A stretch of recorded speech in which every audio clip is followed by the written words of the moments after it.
At this moment, the mutated creatures in this area had almost been completely eradicated by Wong City. Below the level 3 battleships, a terrifying barrage of firepower created a temporary safe zone. This location was precisely where the hunched, bizarre creature had met its end. It was struck by a turbine laser cannon from Wong City, leaving half of its body obliterated. Under the intense heat of the energy beam weapon, the severed edges were clean and exhibited charred marks, a shocking sight. It was undeniably dead. The rewards for its defeat had already been credited. Taking advantage of the brief respite, Wong City jumped off the battleship and retrieved the strange mechanical weapon left behind by the creature. The object was peculiar, appearing to be a technological creation yet fused with its flesh, with veins intertwined with metal, presenting a grotesque amalgamation of flesh and technology. Fortunately, its body had been nearly destroyed by Wong City, making it easy to detach. The system immediately began scanning. The irregular energy crystal atop the object was even larger than those Wong City had found previously, sufficient to sustain the battleship's full power for over 500 hours. And this was after the hunched creature had used it several times. Wong City took a deep breath. Although the situation was perilous, the gains were substantial. Not only had he acquired another irregular energy crystal, but he also obtained 3 level 1 black technology resource packs, the contents of which were uncertain. Wong City felt a sense of anticipation. Moreover, the upgrade of Wong City's battleship was complete. Such a sweeping victory had not diminished his energy points, but instead increased them, leaving him with over 100 energy points. With the battleship upgraded and firepower enhanced, Wong City believed that his energy points would continue to grow. The days of worrying over a few energy points were gone forever. After retrieving the items, Wong City roared to life the battleship and moved forward. He felt a pang of regret. Had he upgraded that traction beam device this time, he wouldn't have had to descend to collect items himself. One beam could have brought everything up directly.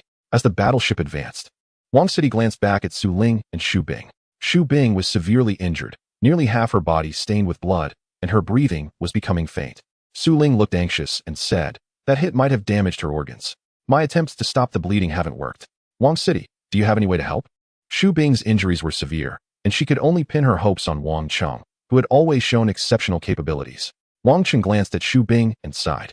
His impression of this woman was neither particularly good nor bad.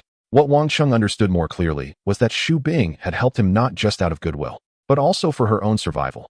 By assisting him, she could find a way to continue living. However, to be fair, without Xu Bing, Wang Cheng would not have been able to hold on until this moment.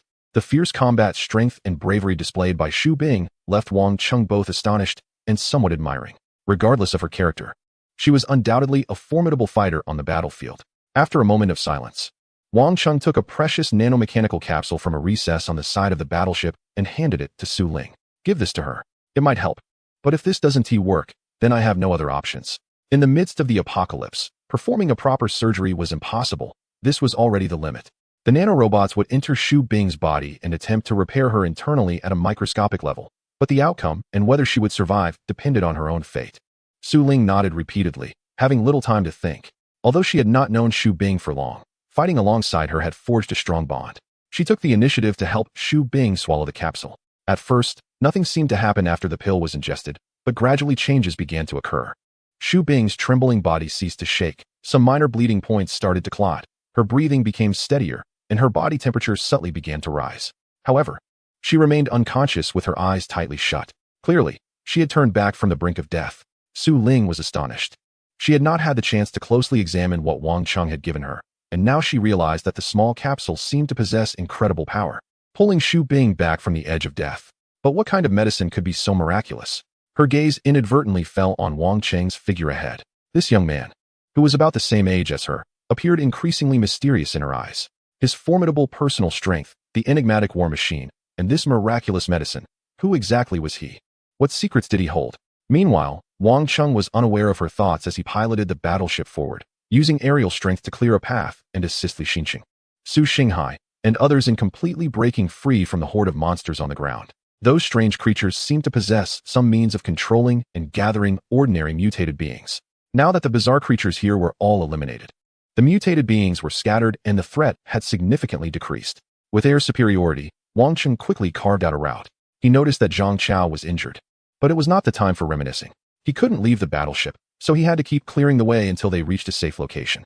At that moment, Wang Cheng, safely seated within the battleship, felt secure as the crisis had been thoroughly resolved. It was only now that he had the opportunity to take a good look at the evolution of his Tier 3 battleship. First of all, there has been a comprehensive improvement in basic performance. At this moment, the battleship of the capital can exceed the speed of sound, qualifying it as a supersonic vehicle. The propulsion module has been upgraded from 2 to a row of 3, providing more powerful thrust, although this also increases the battleship's energy consumption. Fortunately, the capital has acquired irregular energy crystals to support this. In addition, the battleship's armor has significantly enhanced its defensive capabilities, and the internal comfort of the ship has also improved accordingly.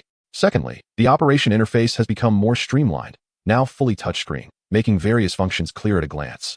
The loading of the ejection bay is not immediately apparent. The capital hopes to never have to use that feature. The radar range and fire control systems have also been fully upgraded, allowing for smoother transformation of the battleship's form and more powerful propulsion.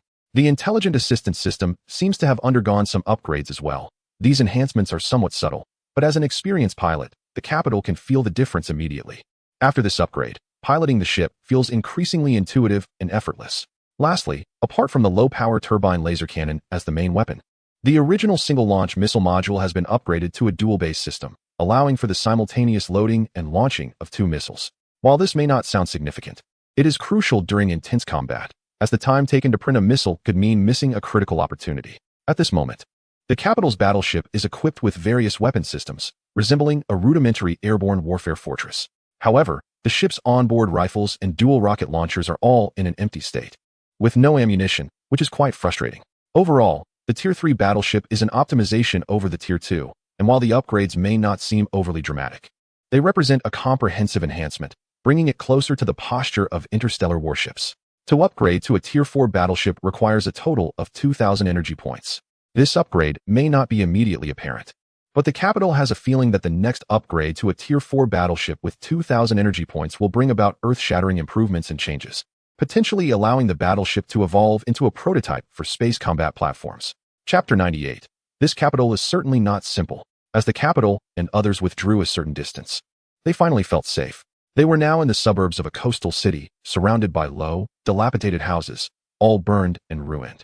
But there were hardly any people or monsters around. The monsters seemed to have gathered in the city. From a distance, the frantic howls and sporadic gunfire from the city could be heard. In the sky, a blood-red mist lingered, whether it was an illusion or not.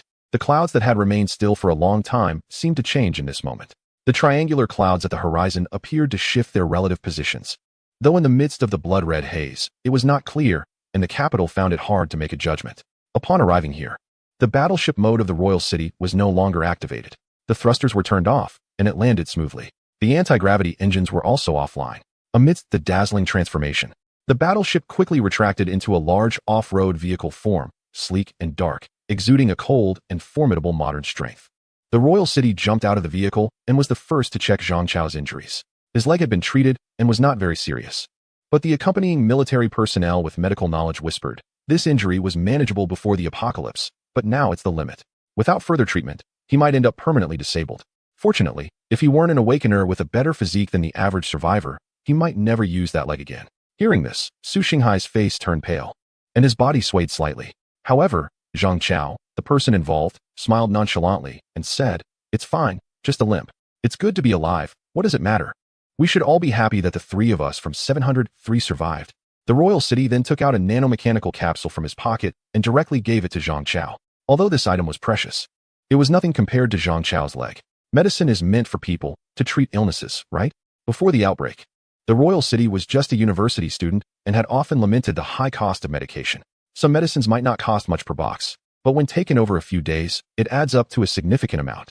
He had given 1 to Xu Bing and had 2 left, now only 1 remained, which he kept for emergencies. At this moment, Li Xinqing and Zhao Nen approached, marveling at the Royal City's battleship. Zhao Nen said, the company commander asked us to come and rescue you immediately, Wang Cheng. It's great that you're okay. Our company commander insisted on thanking you in person, but it seems you managed to escape on your own.